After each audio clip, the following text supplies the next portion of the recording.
के सवाल नंबर 1 जो है, जिसमें हमें निम्न समस्याओं के रेखीय समीकरण युग्म के मतलब युग्म बनाना है और उसे ग्राफीय विधि से हल ज्ञात करना है। तो इसमें हम सबसे पहले युग्म बनाएंगे, फिर ग्राफीय विधि से हल करेंगे। तो 1 में 2 सवाल है, तो पहला हमने देख चुका है। अब हम 1 का जो दूसरा सवाल है, मतलब प्रश्नावली 3.2 का पहला में जो दूसरा सवाल है कि पेंसिल तथा 7 कलमों का कुल मूल्य 50 रुपया है। पेंसिल तथा कलमों, 5 पेंसिल बोल रहा है और 7 कलमों बोल रहा है, कुल मूल्य 50 है, जबकि 7 पेंसिल और 5 कलमों का कुल मूल्य 46 है। तो एक पेंसिल का मूल्य तथा कलम का मूल्य ज्ञात कीजिए। तो कह रहा है एक पेंसिल का मूल्य और एक कलम का मूल्य ज्ञात करना है, आपको क्या होगा। चलिए तो हम इसे सॉल्व करते हैं।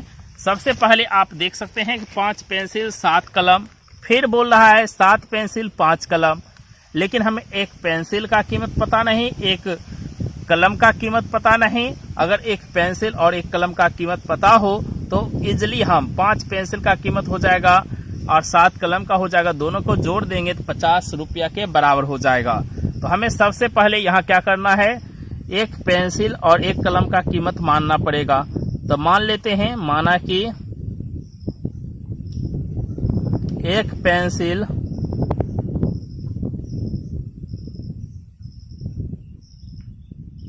और एक कलम की कीमत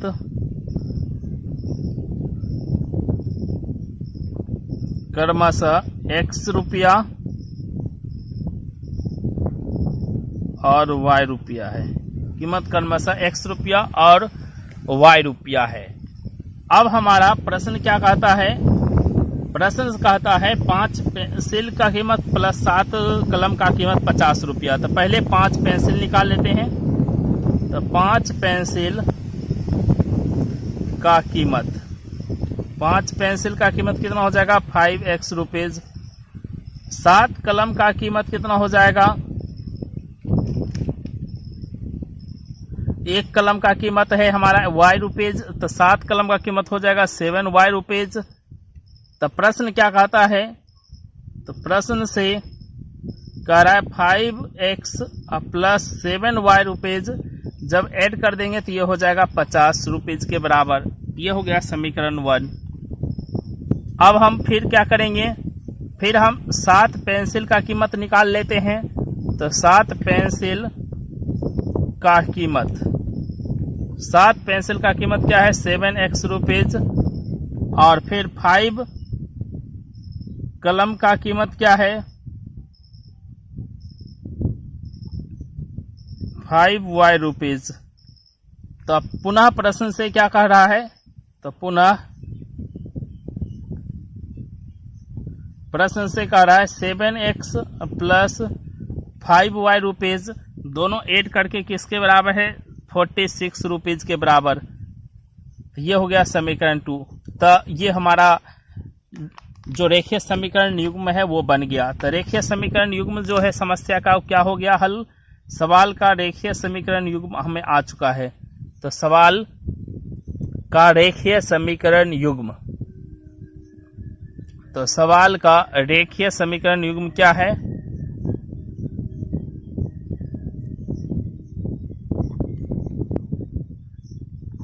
समीकरण युग्म वो हो गया हमारा 5x प्लस 7y बराबर 50, फिर हमारा हो गया 7x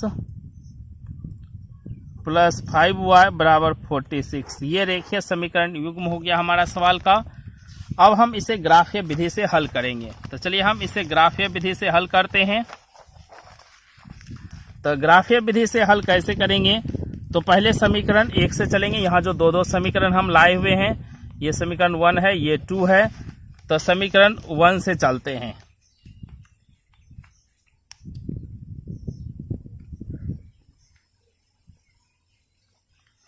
समीकरण 1 से 5x प्लस 7y बराबर 50।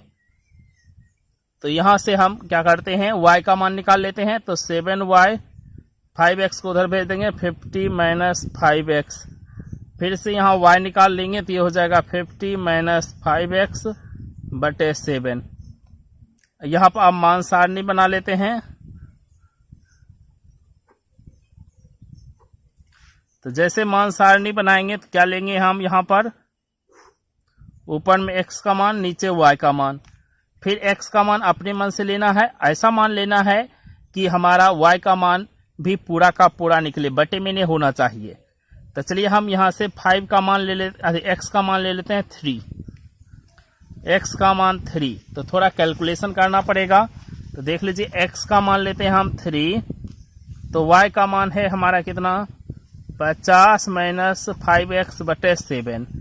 ये हो गया 50 माइनस 5 गुना 3 बटे 7। ये हो गया 50 माइनस 5 दिया 15 बटे 7। तो 50 माइनस 15 कितना आ जाएगा, 35 बटे 7। तो ये हो गया हमारा कितना, 7 पचे 35, 7 पचे 35, 5। x का मान जब 3 लिए तो y का मान हो गया हमारा 5। फिर अब x का मान एक और लेंगे, y का मान निकल जाएगा हमारा।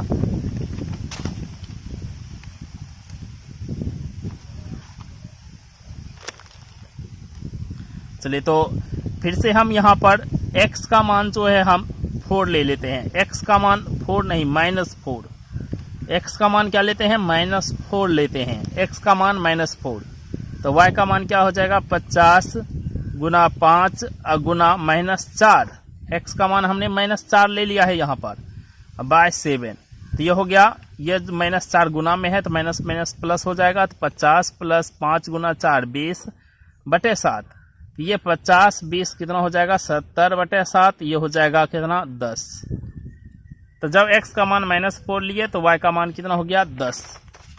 x का मान -4 तो y का मान हो गया 10। तो अब हमारा ये समीकरण 1 का मान सारणी निकल चुका है। अब समीकरण 2 का हम निकाल लेते हैं।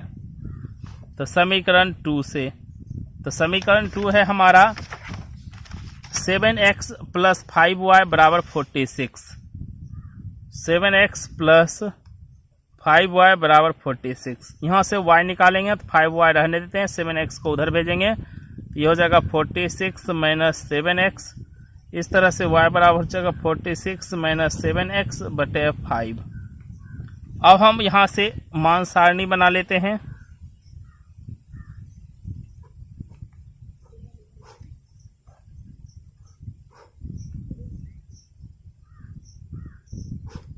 यहाँ y का मान कितना है, 46 माइनस 7x बटे 5। अब x का मान यहाँ हम अपने मन से रखेंगे। जैसे जैसे रखते जाएंगे यहाँ y का मान निकलते जाएगा, तो वैसा ही मान रखेंगे जिससे कि y का मान पूरा पूरा निकले। तो चलिए हम इसको स्टार्ट करते हैं।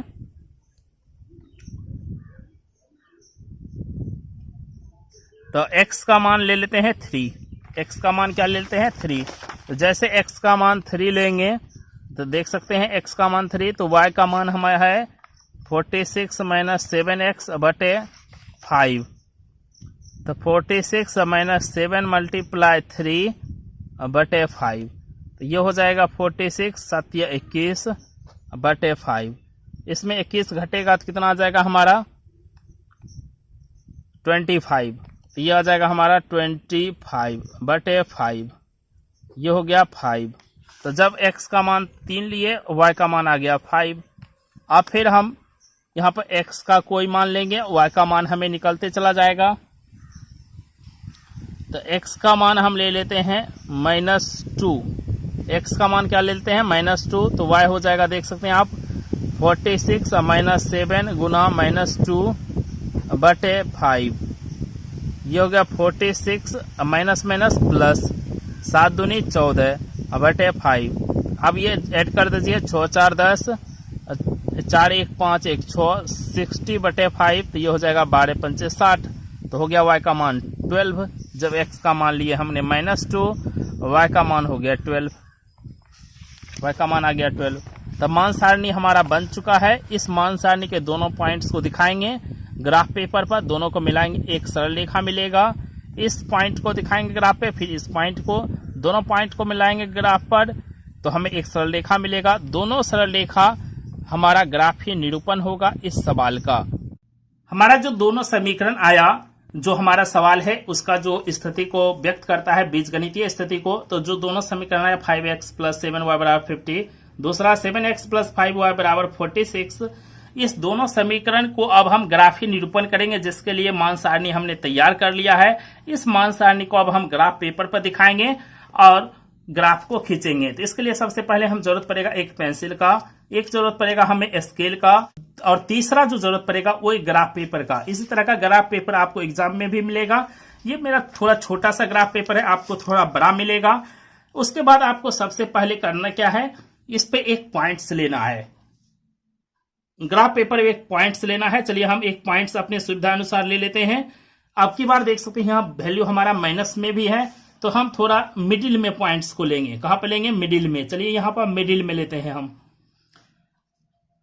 तो ये पॉइंट्स हमने लिया है। यहां से आपको एक ऊपर नीचे रेखा खींचना है। एक ऊपर नीचे जो रेखा खींचेंगे, ये रेखा हमारा y अक्ष होगा।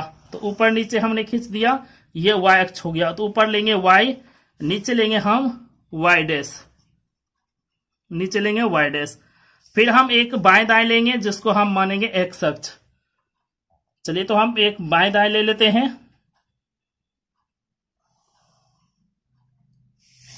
ये हो जाएगा हमारा x अक्ष, x, और इधर लेंगे हम x डैश। अब हम इस पे पॉइंट्स लेंगे। तो ये हमारा मूल बिंदु हो गया, जिसका निर्देशांक 0 0 होगा। यहां पर हम पॉइंट्स अपनी सुविधा अनुसार लेंगे। तो सुविधा अनुसार देख सकते हैं 3 है, -2 है, 5 है, 12 है, तो -4 है, 10 तक है।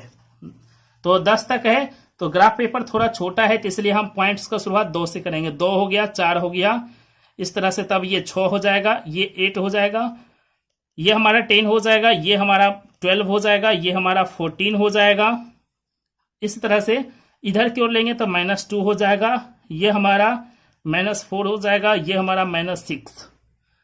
फिर ऊपर हमारा y का मान हो जाएगा +2, +4, +6, +8, +10, +12।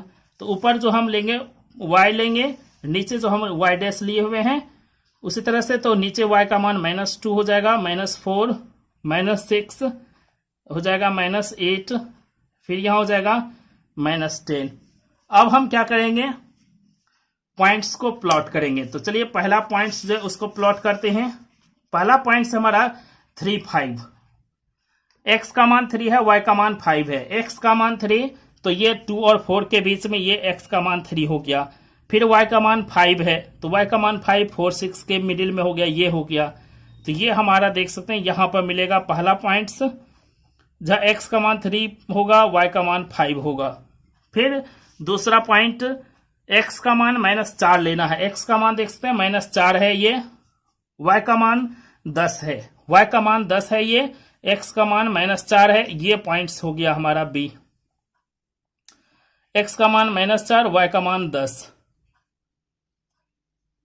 अब दोनों पॉइंट्स को मिला देंगे तो ये हमारा ग्राफ हो जाएगा। चलिए दोनों पॉइंट्स को हम मिला देते हैं।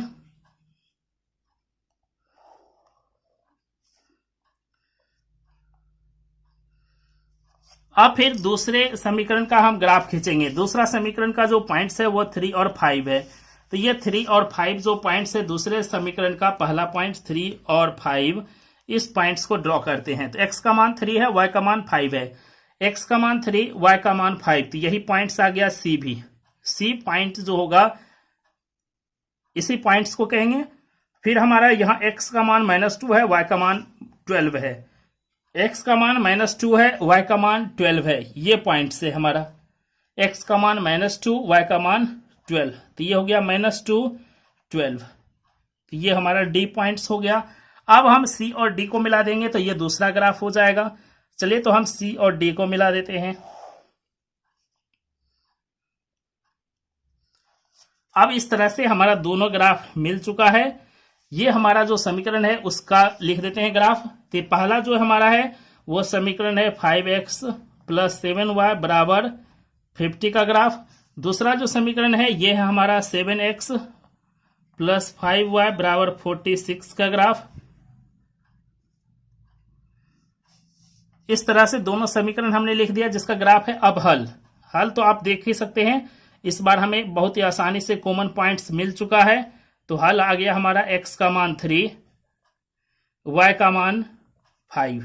तो ये हल है। तो x किसको माने थे? तो x जो हम माने थे वो पेंसिल की संख्या, x क्या माने थे? कीमत माने थे पेंसिल का। y जो माने थे वो कीमत माने थे कलम का। तो ये हमारा पेंसिल का कीमत हो गया 5 रुपया, 3 रुपया, और y जो था ये हमारा कलम का कीमत था 5 रुपया। तो इस तरह से एक पेंसिल का कीमत है 3 रुपया और एक कलम का कीमत है 5 रुपया। इस तरह से ये आंसर आ गया आपको ग्राफ के माध्यम से। तो ग्राफ के माध्यम से आप किसी भी सवाल